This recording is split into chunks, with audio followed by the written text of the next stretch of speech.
세계가 열광하는 김서영쇼. 이번 주 게스트는 미켈란젤로의 제자 제임스입니다. 그럼 지금부터 시작합니다. 안녕하세요. 오늘은 르네상스 시대 걸작들의 주인, 천재로 칭송받는 예술가 미켈란젤로의 작품을 다뤄볼 건데요. 우리를 도와줄 귀하신 분을 한번 모셔봤습니다. 안녕하세요, 제임스 씨. 네, 안녕하세요. 미켈란젤로 씨의 최측근이자 작품 과정을 가장 가까이서 봐오셨잖아요. 어느 것 하나 빼둘 수 없는 걸작들 중 제임스 씨가 생각하기에 가장 손에 꼽는 작품은 무엇인가요? 저는 첫 번째로 천지창조를 하겠습니다. 아, 시스티나 성당 천장에 그리신 그 그림 말씀하시는 거죠? 네, 맞아요. 천지창조는 1508년부터 4년에 걸쳐 만들어진 세계 최대 크기의 벽화입니다. 저희가 사전에 천지창조에 관련된 궁금한 점들을 조금 생각해봤는데요. 우선 천지창조를 정말 처음부터 끝까지 미켈란젤로 씨 혼자서 그리실 건가요? 처음부터 끝까지라고 하기에는 조금 아린감이 있긴 하죠. 왜냐면 그 그림을 완성하기 위해서 저를 포함한 소수의 조수가 고용됐었거든요. 그렇다면 미켈란젤로 씨 홀로 그려낸 것은 아니라는 말씀이시죠? 저희는 밑바닥에 회반죽을 바르거나 아니면은 물감을 배합하기 위해 고용됐었거든요.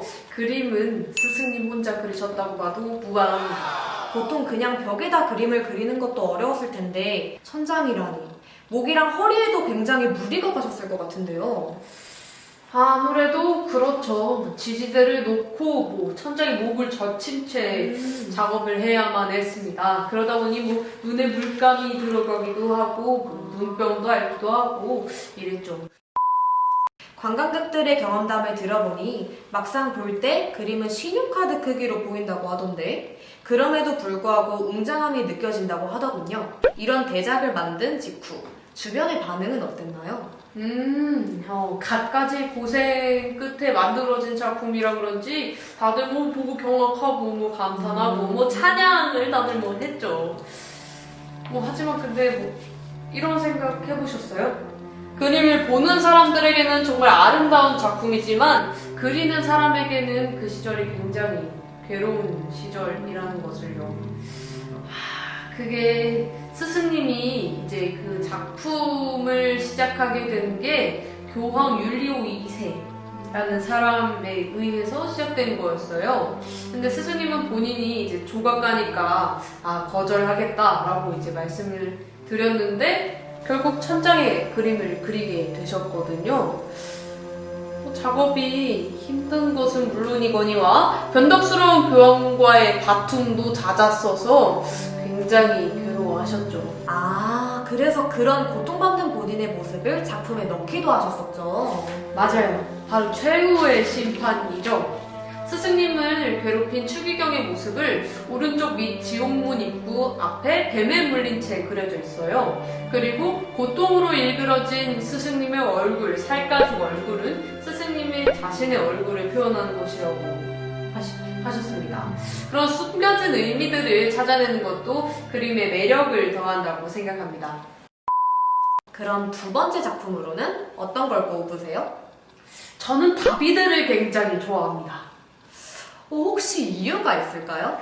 완벽한 이체의 비율이란 게 마치 저를 연상케 하는 당황스러우네요.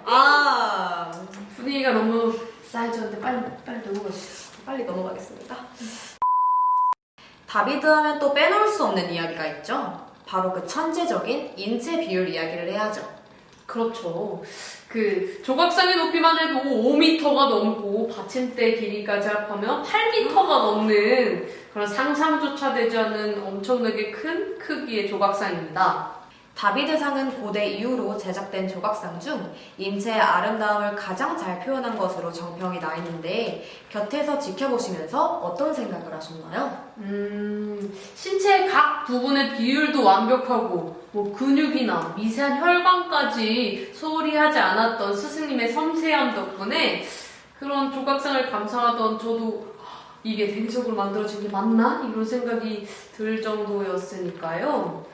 근데 관람하는 사람은 밑에서 올려다보니까 아마 그 황금 비율이 더 좋게 와닿을 겁니다. 다비드뿐만 아니라 천지창조도 그렇고 미켈란젤로 씨의 그림을 보면 인체의 표현이 굉장히 사실적으로 표현되어 있는데요. 스승님은 원래 인체해부학에 많은 관심을 가지고 계셨나요? 스승님은 10대 시절 해부학에 관심이 많아서 공부를 많이 하셨다고 해요. 당시 후원자셨던 로렌초 씨의 도움으로 의사, 철학가, 화가, 조각가들과 자주 어울리셨다고 하셨거든요. 그렇다 보니 해부학을 공부하기 굉장히 좋은 환경이 조성이 됐었겠죠. 로렌초 씨는 굉장히 이제 뿌듯하시겠네요. 자신이 후원한 예술가가 지금 이렇게 제자도 있고 수많은 찬사를 들어온 것을 아시면 로렌초 씨는 르네상스 시대가 화려하게 꽃피우는데 결정적인 역할을 하셨네요. 네, 맞아요. 로렌초 씨도 스승님에게 특별히 더 관심을 기울이셨다고 해요. 후원하는 많은 소년들에게는 너 조각이나 해라 이러면서 가르쳤지만 스승님에게는 인문학 교육을 먼저 시키셨대요. 당대 최고의 인문학 학자들한테요. 그 후 여러 가지 후원을 해주셨던 로렌초 씨가 사망을 하시고 나서 그를 죽음으로 몰아간 병의 원인을 알아내기 위해 해부학에 더욱더 매진하셨다고 합니다. 미켈란젤로 씨의 그림에 인체부도가 숨겨져 있는 이유 중 로렌초 씨의 갑작스러운 죽음의 영향도 있을 것 같네요. 그렇죠. 오늘날 우리는 미켈란젤로 씨의 그림에서 발견된 38개의 부분화 중에 4개를 제외한 34개의 부분화에서 인체 장기와 비슷한 그림이 발견되었다고 하며 이를 미켈란젤로 코드라고 부르고 있어요. 알고 계셨나요?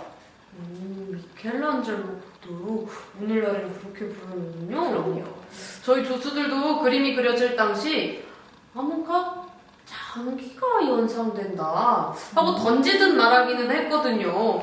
우리가 잘 알고 있는 아담의 창조 그림에서 아담을 창조한 신의 부분을 자세히 보면 신이 두르고 있는 천 부분에서 두뇌의 단면도를 발견하실 수 있습니다. 그 밖에도 천장화 곳곳에 그려진 메달에는 안구의 근육 구조, 으시아, 요담, 아하스 그림에는 신장 측면도 등등 그림마다 각 인체의 해부도가 숨겨져 있습니다.